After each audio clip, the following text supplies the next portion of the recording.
एक बार की बात है। एक सुंदर मोर एक हरे भरे जंगल में रहता था। उसके सुंदर रंग और उसकी आधाओं को देखकर सभी जानवर उसकी प्रशंसा करते थे। मोर को अपनी सुंदरता पर बहुत गर्व था और वह हमेशा अपनी सुंदरता का ढिंढोरा पीटता रहता था। जंगल के एक कोने में एक साधारण सारस रहता था। सारस का रंग मोर के मुकाबले बहुत साधारण था और उसकी चहचहाहट भी उतनी मधुर नहीं थी। लेकिन सारस को अपनी साधारणता में भी संतोष था और वह कभी अपने आप को मोर से तुलना नहीं करता था। एक दिन मोर ने सारस से कहा, तुम्हारे पास कोई विशेषता नहीं है। तुम तो बिल्कुल साधारण हो।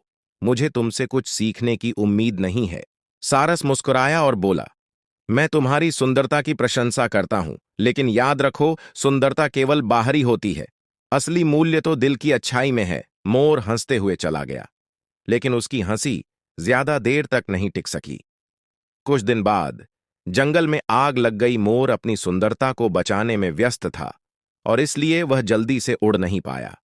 वहीं सारस ने अपनी सादगी और धीमी गति के बावजूद जंगल के अन्य जानवरों को बचाने के लिए अपनी पूरी कोशिश की। जब आग बुझ गई और जंगल फिर से शांत हुआ, मोर ने देखा कि सारस ने कई जानवरों की जान बचाई थी। मोर ने समझा कि बाहरी सुंदरता के मुकाबले सच्ची सुंदरता और अच्छाई भीतर से आती है। मोर ने सारस से माफी मांगी और उसके अच्छे दिल की सराहना की।